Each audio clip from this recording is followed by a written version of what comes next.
बहनों, आज मैं आपको होई माता की कहानी सुनाने जा रही हूँ। तो सबसे पहले तो ये जानिए कि होई अष्टमी का व्रत किस दिन किया जाता है, क्यों किया जाता है और किस लिए किया जाता है। होई अष्टमी का व्रत कार्तिक मास की कृष्ण पक्ष की अष्टमी तिथि को मनाया जाता है।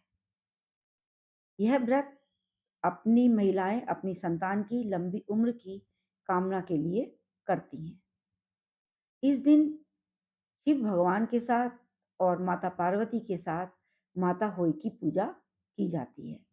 यह भी कहा जाता है कि माता होई माँ पार्वती का ही रूप है और इस दिन महिलाएं निर्जला व्रत रखकर तारों को जल देकर अपना व्रत तोड़ती हैं और अपनी संतान की लंबी आयु की कामना करती हैं। तो चलिए हम होई अष्टमी की कथा प्रारंभ करते हैं। सबसे पहले सर्वप्रथम पूजनीय गणेश भगवान जी को फूल और चावल अर्पित कर दें। अपने हाथों में चावल और पुष्प ले लें और दोनों हाथ एक के ऊपर एक हाथ रखकर गोदी में रखकर बैठकर कथा सुनें। तो एक साहूकार के 7 बेटे और 7 बहुएं थीं और उनकी एक बेटी थी।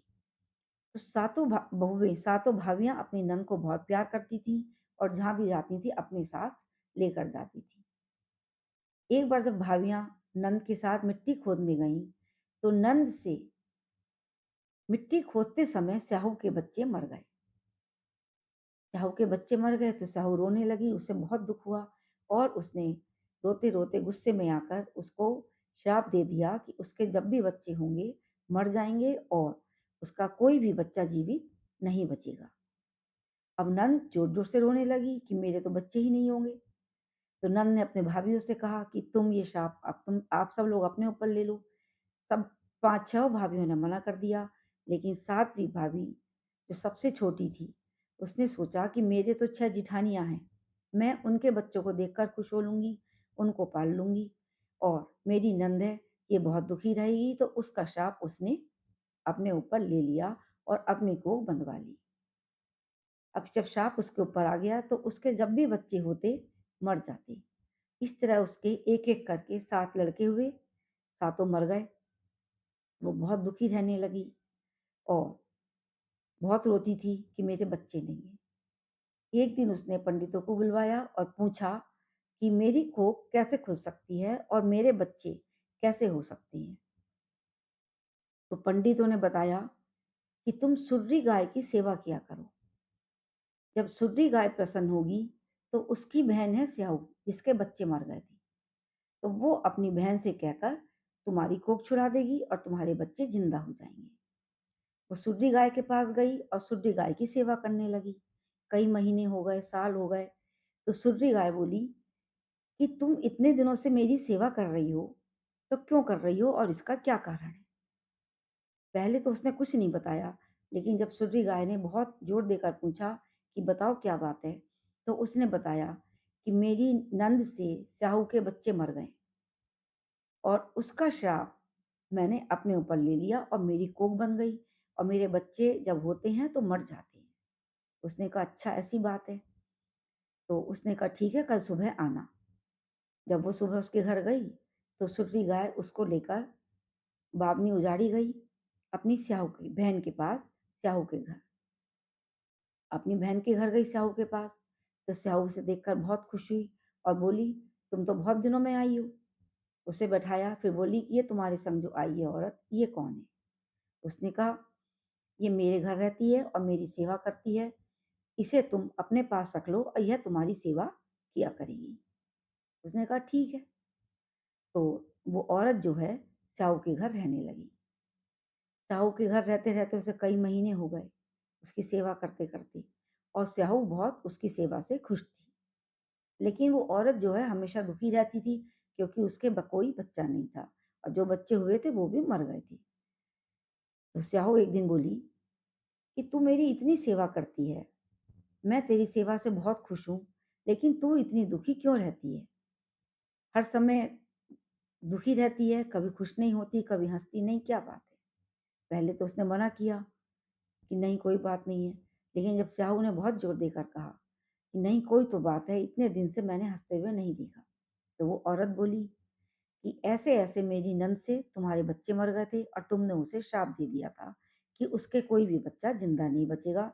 तो उसका श्राप मैंने अपने सर ले लिया कि मेरी नंद दुखी ना हो।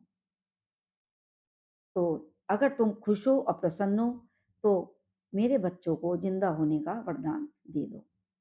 स्याऊ उसकी सेवा से बहुत खुश थी, बहुत प्रसन्न थी, तो खुशी-खुशी उसने उसको वरदान दे दिया कि जाओ तुम्हारे सातों बच्चे ज़िंदा हो जाएँगे और अब अपने तुम घर जाओ, मेरी सेवा मत करो। तो वो औरत तुरंत ही अपने घर चली गई। अपने घर जाकर क्या देखती है कि उसके सातों लड़के अपनी सातों बहुओं के साथ हँसी-खुशी बातें कर रहे थे। वो बहुत खुश हुई। उसने कढ़ाई चढ़ाई, पकवान बनाए, खूब खुशियाँ मनाई। अब सारे जब गाँव वालों को पता चली कि जो है क्या बात है, ये इतनी खुश क्यों है? आज तो त्योहार है, होली का दिन है आज तो और जल्दी-जल्दी पूजा कर लो। तो जब सबको पता चली, तो सब उसके घर गए। घर जाकर देखा कि वो अपने 7 बेटों और 7 बहुओं के साथ कढ़ाई कर रही थी और पूजा की तैयारी कर रही थी। उस दिन होई माता का दिन था, होई अष्टमी का दिन था।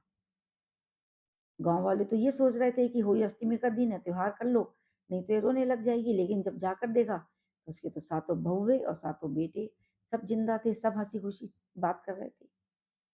तो सबने जाकर पूछा कि क्या बात है? तुम्हारे बच्चे कहाँ से आए? फिर उसने कहा बताया कि ऐसे-ऐसे मैंने सुरली गाय की सेवा करी। सुरली गाय की सेवा जब मैंने की तो वो मुझ पे खुश हुईं और वो मुझे अपनी बहन स्याऊ के पास ले गईं और स्याऊ ने खुश होकर मेरे बच्चों को ज़िंदा कर दिया और मेरे सातों बेटे अपनी सातों बहुओं के साथ मेरे घर वापस लौट आए। उस दिन होली अष्टमी का दिन था।